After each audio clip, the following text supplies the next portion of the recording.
Break the board, sports. Here we go. Happy Thanksgiving Day week. Listen, great slate of football, great slate of college hoops. We got NBA, NHL. Click that like, hit subscribe. Going to focus on the big one. Friday night, 7:30. Number 3 Texas A&M takes their undefeated streak into Texas to face Arch Manning and the Longhorns, ranked number 16th in the country. Now, listen, A&M wins. They're in the SEC title game. They're already in the college football playoff, even if they lose this. But this is a big game. Texas still an outside shot. I don't think they can get in as a 3-loss team. But if they were to upset Texas A&M and there was a little bit of mayhem in front of them, right? Let's say a Vanderbilt loses to Tennessee. Let's say Alabama goes down, right? A couple different things could happen to really shake things up if Texas can pull this out. But A&M, it's very clear. You win, and you're in the SEC title game. Let's hop into the line right now. There's a 3 that has popped up, but for the most part, 2.5s across the board, over under 51.5. Now, 80% of ticket count, 93% of the handle going to that over 51.5. Everybody loves the over. 20% of ticket count, 7% of the handle on the under. So right now, if you're looking under, you figure 27-24 to the under gets you there if you're an under better. But man, books are really going to need this under.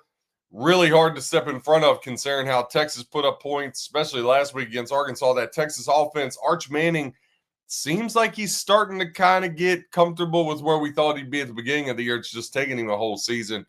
A&M, we know they can score well. I think they have the best receiving corps as a whole in the country. I'm not sold on the rest of the team, though. I'm not saying Texas A&M isn't good. I just don't know if they're at the level of the third-ranked team in the country. I don't believe they're that. I think they should be ranked there because of the body of work, and you can't help who you play. I just think when we get in the playoff, I can't see Texas A&M. And maybe I'm a homer as a Notre Dame fan, but they should have never won that game. So I'm a little skeptical, to say the least. But the under books are going to need it. Only 20% tickets, 7% of the handle. Now, let's get to the side, the juicy one.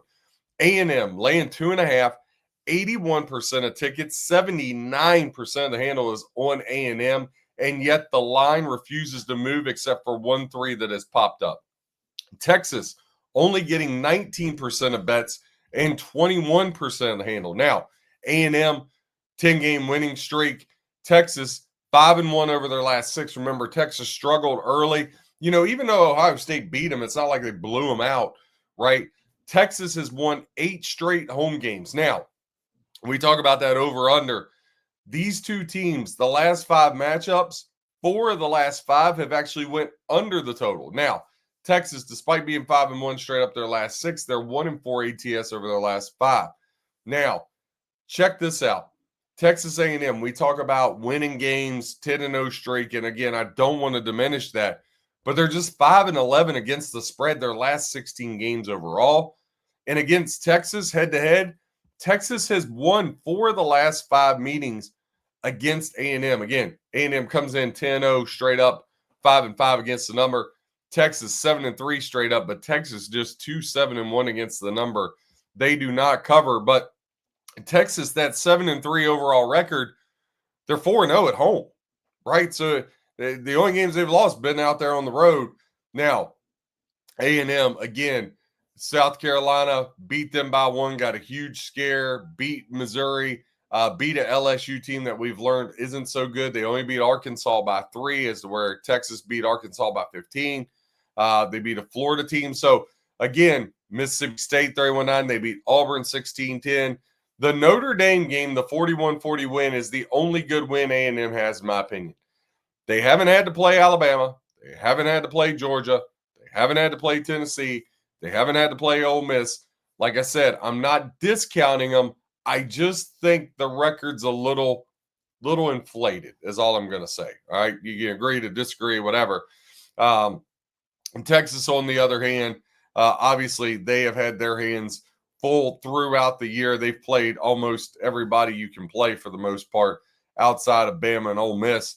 Now, Texas, last year at A&M, Texas won that game 17-7. The year before at A&M, Texas won 27-25.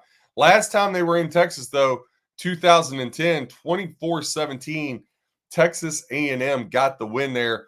Over the last 10 games as a home dog straight up, Texas is just 3-7 straight up, but 5-5 against the number. As a road favorite, A&M 6-4 straight up, 3 of those in a row, all coming this year, but ATS 4-6. As a road favorite, A&M has played to the over in 10 straight games. I'm going to say that again. As a road favorite, A&M has played to the over in 10 straight games. That's just absolutely incredible from a statistic standpoint. When you get into some other trends here with Texas A&M and Texas, A&M, we talked about, they won 10 in a row. But first half money line for Texas, right now it's plus 105. They've hit that 6 of their last 8 games. You'd be up 3.7 units. Now, we talked about A&M, much more of an over type of team. 9 of their last 13 have went to the over. If you've been betting overs in that whole run, 4.6 units is what you would be up. But team total under for Texas that has hit 7 of their last 11 games. Again, Texas has played to the under out of their last 17, 10-7. If you've been doing that, you're up 2.3 units. Another thing I want to look at here, just from a statistical standpoint, I want to look at these offenses and defenses and compare them up here between Texas A&M and between Texas. Again, click that like, hit subscribe for me. We can bring you all the content. Check out our Thanksgiving Day games. That Packers-Lions one, you want to check it out. I absolutely love that game. Right now, 10th best offense in the country is the Aggies, 37.1 points per game. Texas, 27.6 points per game. Now, A&M, they're giving up 23.6 points per game defensively, as to where Texas is giving up 18.3 points per game. Again, when you look at it, the numbers right where it should be. The fact that it hasn't went to 3 across the board, though, I think if you've been handicapping a long time and you understand numbers, and again, very little to see with your eyes, a lot to do with numbers and trends. People ask me, RJ, well, what does this have to do with anything? Because trends matter.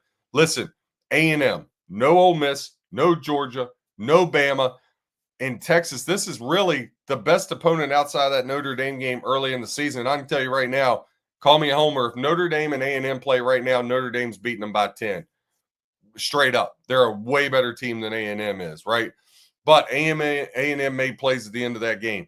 The fact that this hasn't went to 3 and the fact all the money keeps piling on A&M, the books are begging you to take A&M. Listen, buy the hook, lay $1.20, Texas plus 3 for a triple unit play, and then take a single unit on the under 51.5. Again, that should be up way further. It should be like 54, 55.5. The fact it's 51.5, single unit on the under, and then Texas. Make sure you get plus 3, Texas plus 3 for a triple unit. Click that like, hit subscribe. Check out all of our other content, Break the Board Sports, where we give you trends, angles, stats to help you with your own handicapping, and you get some of my plays. Break the Board Sports. God bless. Happy handicapping.